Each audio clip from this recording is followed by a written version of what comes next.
Olá, Raquel Brito, neuropsico, idealizadora do grupo de estudos Neuropsico em Ação, com vocês para mais um momento de leitura coletiva com o livro da vez, Mentes e Manias, TOC, Transtorno Obsessivo Compulsivo, da autora Ana Beatriz Barbosa Silva. Nessa aula 2, iremos apresentar para vocês o resumo dos capítulos 5 a 8. No capítulo 5, ela aborda a questão das causas. O que causa o TOC? É algo que todos nós temos curiosidade de saber, independente do transtorno, e em relação ao TOC não seria diferente, não é mesmo? Bom, ela traz como que uma receita de um bolo muito doloroso, por sinal, chamado TOC.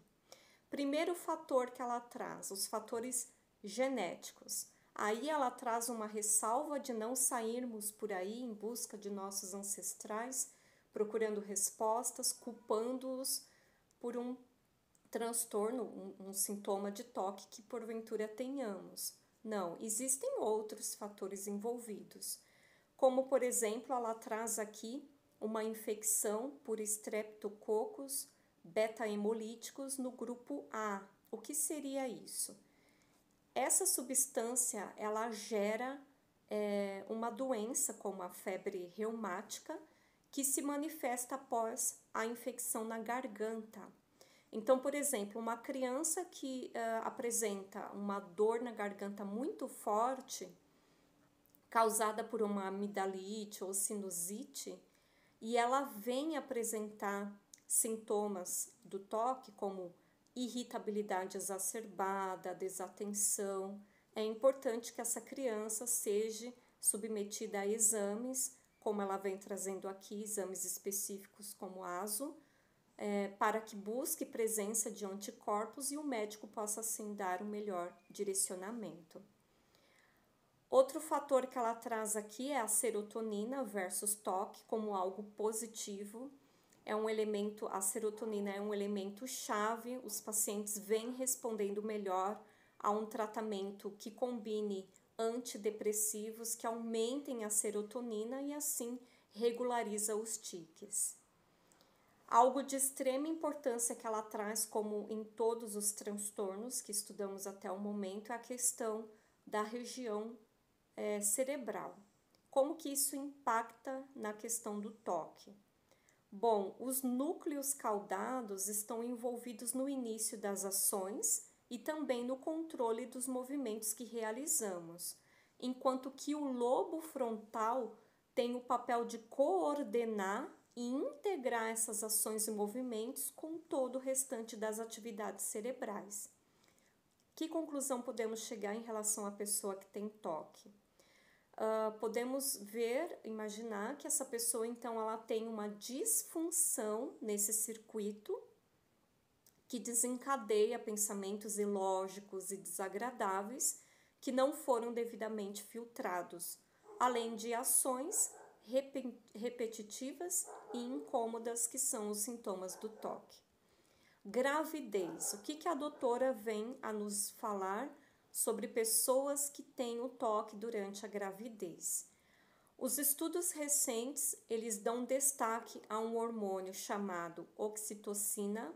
É um hormônio que ajuda a liberar o leite materno, mas ele influencia sobre alguns aspectos do comportamento materno, iniciados durante ou logo após a gravidez, ocasionando então o TOC. Fatores psicológicos e ambientais, ela também nos traz aqui como fatores para desencadear o TOC.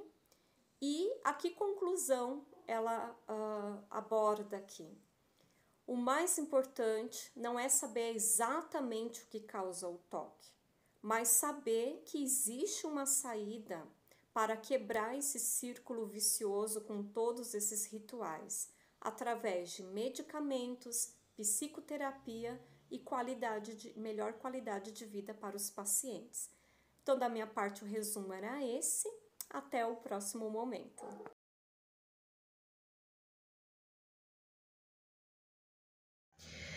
Grupo da leitura coletiva, Neuropsicoação, a autora é a Ana Beatriz Barbosa Silva, Mentes e Manias. Fiquei com o capítulo 6 e eu vou dar uma olhadinha na minha cola aqui.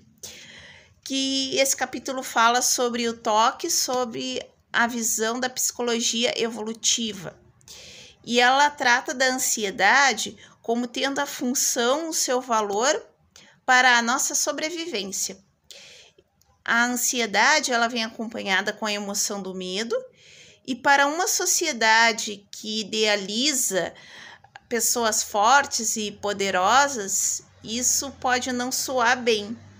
Mas a ansiedade, ela pode nos trazer, muitas vezes, a proteção.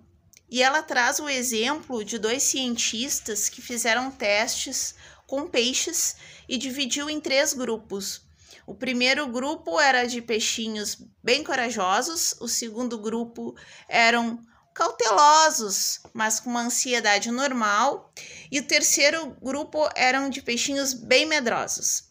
E o resultado que foi que esses cautelosos, eles sobreviveram, 15% deles, os medrosos, 40%, e os corajosos foram aniquilados. Isso porque foi colocado uma carpa dentro do tanque, aquário, enfim, se sentiram ameaçados e cada um teve um comportamento cada grupo teve um comportamento e esse foi o resultado.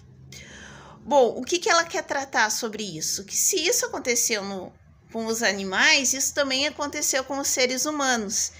E que esse medo, essa ansiedade é genético, foi passando de geração em geração. Então, apesar que a ansiedade ela pode causar dor e sofrimento, ela afirma que foi fundamental para a nossa manutenção física e convivência social.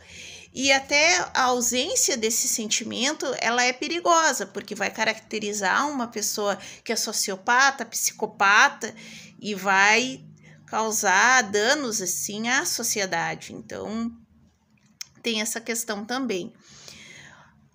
A função da ansiedade é nos proteger. É para nos preparar para uma situação de luta e fuga. E aqui é uma visão pessoal, porque muitas vezes as pessoas estão nesse movimento.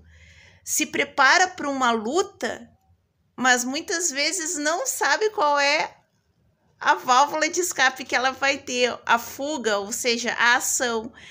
Então, a questão do toque e também de outras ansiedades, a pessoa ela fica martelando ali na cabeça o que vai acontecer, como se preparar para evitar o inevitável, algo parecido, só que só fica na mente, não vai para a ação. Diferente do que aconteceu com os nossos ancestrais, pessoas que viveram antes da gente. Preparavam uma estratégia, mas tomavam uma atitude. E eu acredito que hoje é o que ocorre, né? Muitas coisas passam na nossa mente e a gente não vai para a prática. Enfim, essa é uma visão pessoal. Mas ela mostra aqui, finalizando o capítulo, que o toque seria algo semelhante a uma doença autoimune da mente, que aprisiona a pessoa numa falsa sensação de segurança e imunidade, mas ela entorpece toda a possibilidade de liberdade e felicidade. E ela tem essa dificuldade de que o inesperado, o incerto, o inseguro possa ser algo da vida, saborear a vida, que ampliar horizontes. E ela não consegue fazer isso porque ela acredita que, estando aprisionada em tais rituais, em tais comportamentos, ela pode ficar mais segura. É isso aí, da minha parte é isso. Meu nome é Ana Darling e eu sou intérprete de Libras.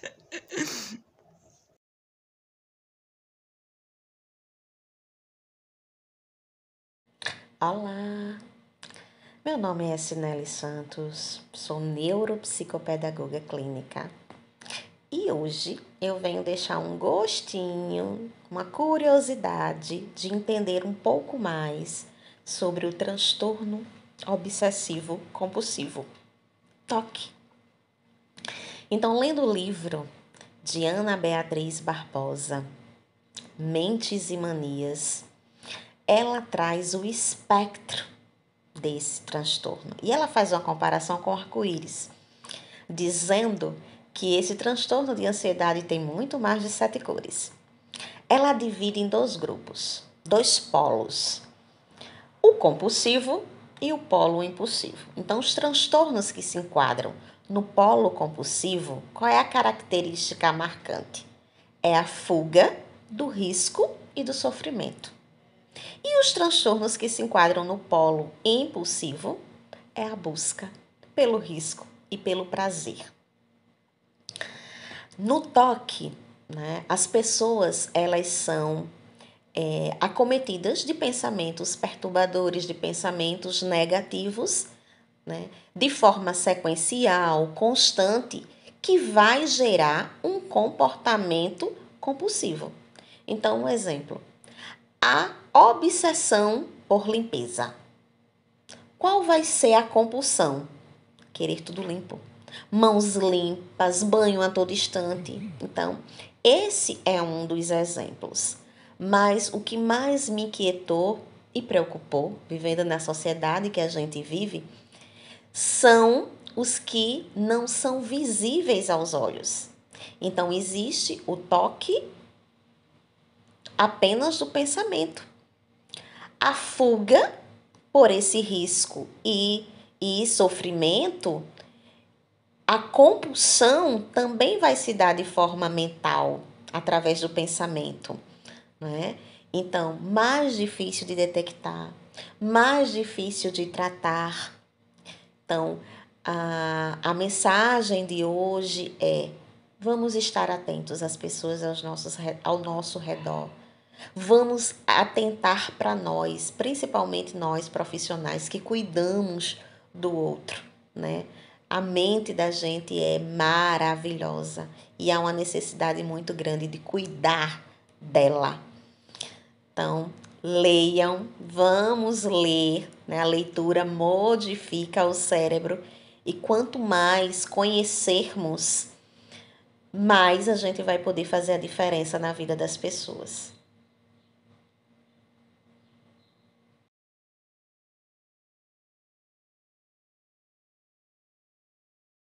Olá, eu sou Regina Custódio, neuropsicopedagoga, e hoje eu vou falar um pouquinho sobre o capítulo 8 do livro Mentes e Manias, da Ana Beatriz. Então, no capítulo 8, nós vemos sobre o toque em crianças. E esse transtorno, que é o transtorno obsessivo-compulsivo, ele é caracterizado por manias que muitas vezes na infância elas são passadas desapercebidas pelos pais, porque muitas crianças pensam que é exagero do pensamento delas e fazem um esforço para que ninguém perceba que elas têm esse tipo de pensamentos, e geralmente esses pensamentos são relacionados ao medo de perder um familiar, geralmente a mãe, né? E então a criança não tem consciência de que esses pensamentos obsessivos podem ser irreais e podem prejudicar, e elas não falam para ninguém e não abrem mão dos rituais, né, que muitas vezes fazem, como um exemplo que tem no livro de virar os chinelos para cima, para não ficar virado para baixo, porque a mãe pode morrer, essas crendices, rituais que para a criança se tornam verdade. Por a criança ter um pensamento concreto na fase da infância, esses pensamentos de que seus rituais podem prevenir de que aconteça algo com o seu familiar ou que essas manias possam ser protegidas pelos rituais, faz com que a criança acredite que isso é realmente verdadeiro e necessário na sua vida. Além do toque, a criança pode desenvolver de forma comórbida o transtorno de ansiedade da separação, que é o medo de perder um familiar, geralmente a mãe.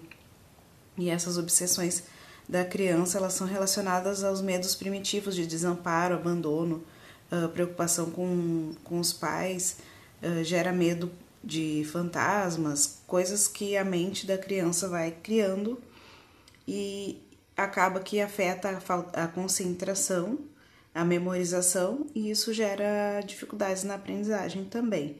Além do transtorno de ansiedade da separação, a criança também pode desenvolver o transtorno da Tourette, que é uma alteração neurofuncional que geram tiques motores e tiques verbais diversos.